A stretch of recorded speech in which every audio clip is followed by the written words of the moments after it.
নমস্কাৰ বন্ধুসকল, আকৌ খেতি পথাৰত নামিব সময় হৈছেগৈ। যিহেতুকে আজি জেঠ মাহত আমি কঠীয়া পাৰিব লৈছোঁ। ইয়াৰ লগতে আমাৰ সকলোৱে আছে। এইটো মোৰ লম্বু ভাইটি, এইটো এইটো এইপিনে চোৱা বেষ্ট খেতিয়ক। এওঁ ভাল খেতি কৰে, বছৰেকত কমচে কম 2-3 লাখ টকাৰ ধান বিক্ৰী কৰে। এইপিনে আমাৰ আপোনাৰ ঘগৰাৰ আলু ভাই, এনেই মৰমত আৰু আলু হিচাপত এনেকৈ মাতোঁ আৰু ইয়াৰ লগতে এওঁ মানে ট্ৰেক্টৰ এখন পাৱাৰ টিলাৰ মেচিন লগাইছে।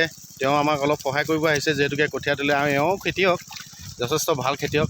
আৰু লগতে এই ভাইটিৰ হাতৰ কঠীয়া পৰা। ইয়াৰ লগতে মই আছোঁহি ইয়াত আপোনাৰ সম্পূৰ্ণ কেন্দ্ৰীয় বিদ্যালয়ৰ বেক চাইডে আমি উপস্থিত আছোঁ। আৰু ইয়াতে মানে আমাৰ খেতি পথাৰ আছে। মোৰ 10 বিঘামান আছে, এওঁলোকৰো আছে ভালেখিনি। খেতি মানে এতিয়া নামিলোঁ যিহেতুকে, আৰু শেষ মানে কঠীয়া পাৰি আৰু 20 দিনৰ পিছত আমি ৰঞ্জিত ধানটো, বিশেষকৈ আমি ৰঞ্জিত ধানটো ৰুলে মানে আমি প্ৰফিট পাওঁ। সেইটো কাৰণে ৰঞ্জিত ধানটো লগাওঁ। আৰু লগতে বামত আমি বৰা ধানটো লগাম। বৰা ধানটো মানে আৰু জহা আপোনাৰ সেই কণ জহাটো আমাৰ অনুপ সোণোৱাল, এওঁ গজাইগাঁৱৰ বাসিন্দা, তেওঁ লগাব। আৰু বৰা ধানটো বিশেষ জৰুৰী।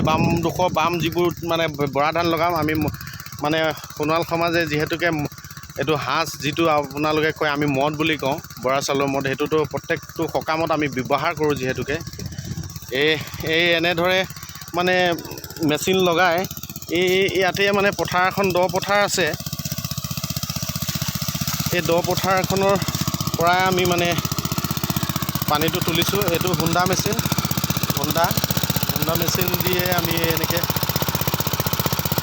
দ পথাৰৰ পৰা পানী তুলি আমাৰ কঠীয়াতলি ডৰালৈ আগবঢ়াইছোঁ। এতিয়া আমি কঠীয়াৰ পৰা ষ্টাৰ্ট কৰিম। পানীটো ফুল কৰি লৈছোঁ। পানীটো ফুল কৰি ল'লে ভাল হয়। মাটিটো কিন্তু মানে আপোনাৰ এমাহৰ আগতে হাল বাই থৈ দিয়া আছিলে, হেৰ লগাইছিলোঁ। কিন্তু তথাপিও মানে বনবোৰ ওলাই থাকে। আকৌ মাজতে মানে বাইছিলোঁ দুচাহ, তথাপিও বন ওলাই আছে। কি হ'ব ক'ব পৰা নাই। কিন্তু এটা কথা, পাৱাৰ টিলাৰখন লগালে গোটেই বোকা কৰি দিব। সেই তেনেকুৱা ধুনীয়া সাৰুৱা মাটি। আমাৰ ইয়াত মানে কোনো সাৰ মানে ৰাসায়নিক সাৰ প্ৰয়োগ কৰিব নালাগে। যিহেতুকে গৰু ম'হ আছে, যিহেতুকে গৰু গোবৰে হৈ যায়।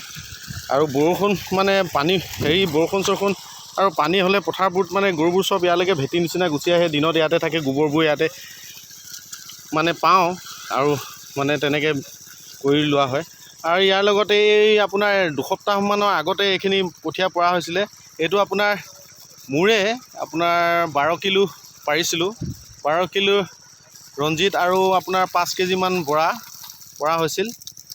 ৰঞ্জিত চাহ-বাগান পাৰিছোঁ। কি হয়, প্ৰথমবাৰ কৰিম চাহ-বাগানটো।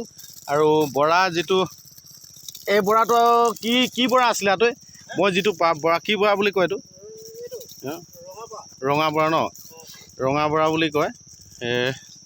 তাকে এতিয়া ধুনীয়াকৈ খেতিটো কৰিব লৈছোঁ। আৰু খেতিয়ে মেইন নহয় জানো? আপোনালোকে কেনেকৈ ক'ত আছে নাজানো। আপোনালোকেও কৰিব নিশ্চয়। বহু সংখ্যক অসমত যিহেতুকে থাকে, প্ৰত্যেকজন অসমীয়াই ধান খেতিটো কৰে। আৰু খেতিৰ যোগেদিয়ে আমি খেতিয়কসকলে স্বাৱলম্বী হ'ব লাগিব।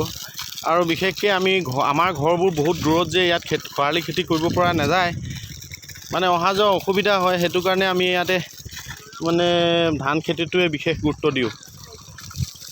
পাৰি আছোঁ। কেনেকুৱা হ'ব ইয়াত কঠীয়াখিনি আপোনালোকে জনাবচোন, কেনেকুৱা দেখিছে। এই সম্পূৰ্ণ মানে বেক চাইডে বুলি ক'ব পাৰি। সেই টাৱাৰটো কিনাৰৰ বেক চাইডে দেখিছে নহয়, ঘগৰা গাঁও সম্পূৰ্ণ কেন্দ্ৰীয় বিদ্যালয় বেক চাইডে। এইখনে আমাৰ কঠীয়া তলি আৰু পথাৰখন, সেই হাবিখনৰ বেক চাইডে আপোনালোকক দেখাইছোঁ। সেই অকণমান ৰিণিকি সেই হাবি বেক চাইডে পথাৰখন, য'ত আমি ইয়াৰ পৰা কঠীয়া আনি কেনে ৰুমগৈ। সেই তেনেকুৱা। ঠিক আছে, আপোনালোকক